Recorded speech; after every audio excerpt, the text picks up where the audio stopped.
This is the killer blow to the globe. May I present to you the number one flat Earth proof. This is Lake Woolloomboola. Now, relative to the horizon, if you look up, straight up above your head, 90 degrees, to where my drone is sitting, right there, 90 degrees, what will happen when that drone moves straight ahead in its own flat plane? It's not going to change altitude, it's just going to move straight ahead. From my observer point, what's going to happen? The angle is going to change. The drone has not changed attitude at all. It's just changed the distance from where I'm observing it. If it moves again, the angle changes again, down to 25 degrees there. As it continues to move away, or if I move away from it, it'll travel towards the horizon, lowering in its angle, and eventually it'll get so far away that the angle will be too small for me to see, and it will appear as if the drone has set. This is all relative to the observer point. This is all apparent. It's not actually lowering. It's just getting too far away and the angle is decreasing. This creates that dome motion and movement that we see in the flat plane of the celestial bodies. Now that we understand that the flat celestial plane above us presents itself as a dome to our perspective point down here on the plane that we exist, we can understand how the celestial navigation actually works. Every star in the flat celestial plane has a position relative to our flat plane where it will be 90 degrees.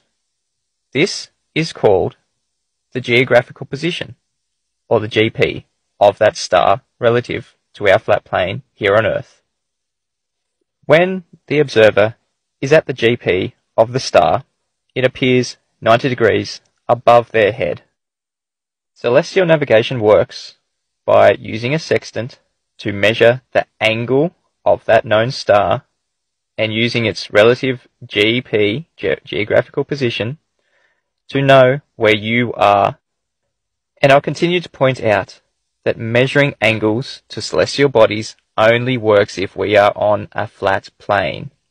Now, if one observer measures 30 degrees to a star, and another observer measures 30 degrees to that same star, we can conclude that they are both on what's called a circle of equal altitude.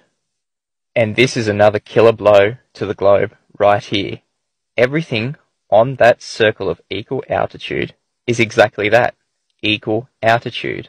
No matter where you are on that circle, you're going to measure 30 degrees. And through being able to measure an angle to that star relative to the horizon, everything on that circle, in between that circle, in the area of that circle, is absolutely flat and level. By doing this once with a sextant, you know you are somewhere on that circle of equal altitude. To triangulate your actual position, you need to repeat these steps with other stars. Your position is where all these areas of equal altitude meet. This is how celestial navigation works and has always worked on our flat level plane, using the celestial flat level plane. Let's use this small scale example on Lake Woolloomboola. Instead of a drone, we're going to use a star. So if observer A measures an angle to the star, and observer B measures an angle to the star, the same star, both angles are the same, 30 degrees. Knowing the GP of that star, they can conclude that they are on the same circle of equal altitude. Distance between observer A and B and the area inside that circle is all in the circle of equal altitude. It is all flat. It is all the same level. This is the killer blow to the globe. Not only is our world observably and obviously flat. It is measurably flat.